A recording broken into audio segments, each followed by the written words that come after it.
Hey everybody, Ozark Gilman here. So, going to talk real quick today about how the media, this is of course Time Magazine, they've been a kind of a one left slanted rag, as far as I know, for time immemorial for their existence. But anyway, they're spent against what they call the Italian far right government.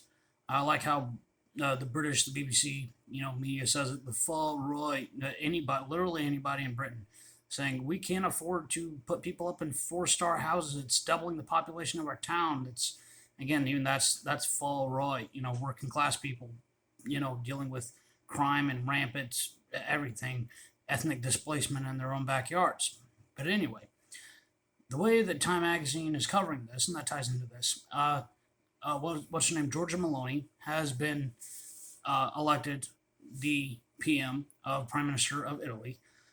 Fratelli d'Italia, I believe, the Brotherhood of Italy, they are an Italian nationalist political organization, not even really radical or anything like that. Just basically straight up nationalist.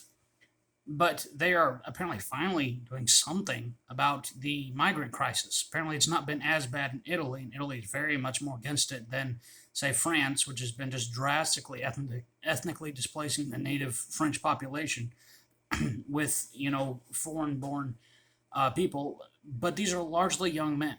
Because here's the thing: there was recently a boat sinking trying to sail literally across the entire Mediterranean, apparently getting some help from major NGOs, because I doubt that they're floating across the entire Mediterranean without any help in a bunch of shacks, right? That's what the media shows to garner sympathy for the migrants. But unfortunately, a lot of them drowned and passed away recently off the coast of Crotona, Italy. And again, the media, the way that they report this, of course, is they're saying they're pushing back against migrants. Well, they're literally trying to stop these crises from happening.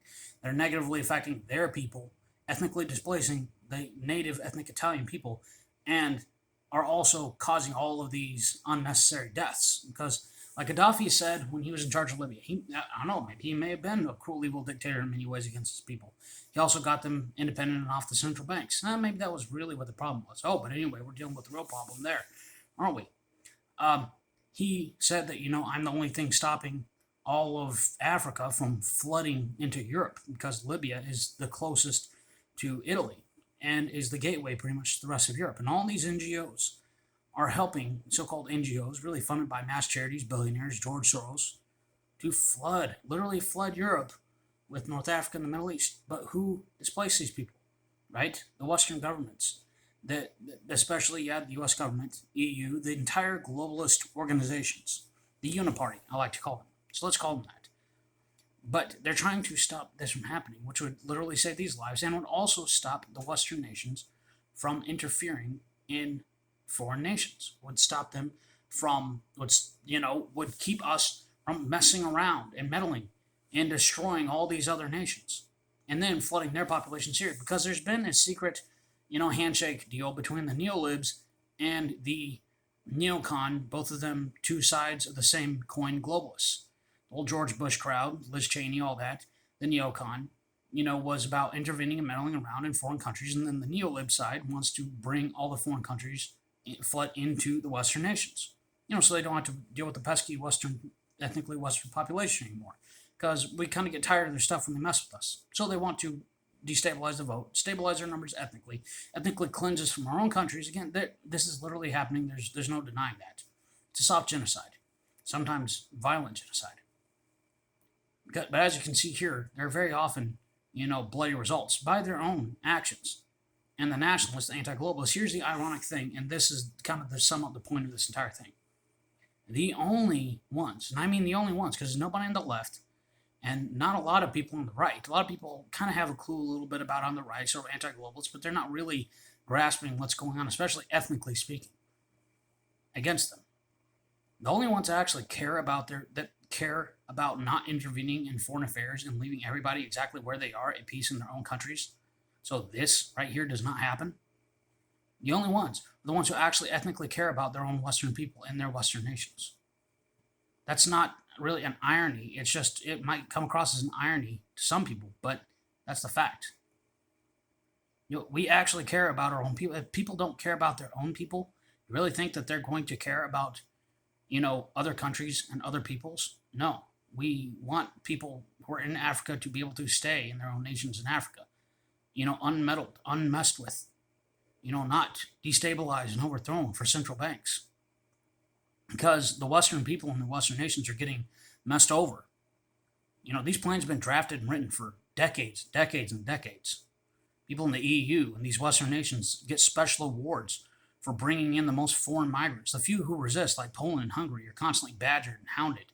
You know, they don't want to be controlled by Russia from the east, but at the same time, they're fighting back against Western control from the west, right?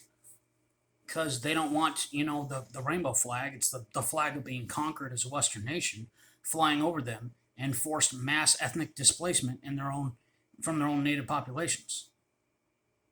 And like the founding populations of Australia, Canada, the US, the Western nations, the founding Western people of the Western nations, again, we're being displaced in our own countries as well. We are the only people, those that actually care about our own heritage and our own people and defend our own history and don't want our ancestors' statues torn down and don't want our kids race shamed in school and actually speak up for our own people in our own nations and not being ethnically displaced. They get called all the horrible, scary names and racist. We're the only ones that actually have a real, literal political stance of stopping this from happening. And the media apparently says that we're against the migrants because we are going to stop this from happening. Just like a million dead Iraqis, an entirely destabilized, Middle East and North Africa that's thrown either into a radical Islamic caliphate slaughtering the people or a dictatorship slaughtering the people. But we're on the same side here. The ethnic Western people of the Western nations care about our own people and our own homes. We want to make sure it's safe for our descendants and our people. And also don't want this to happen. There's the irony to the people who maybe are trying to get a grasp of this odd situation and break the programming that you've been programmed into your entire lives. So yeah, you got to break the programming. You got to don't just call it globalist. It's anti-Western. It's anti-white for us, for our people. That's who we are in our own countries. But this is the end result of globalism. This is what we're trying to stop. This is Ozark Yeoman. Y'all have a good one.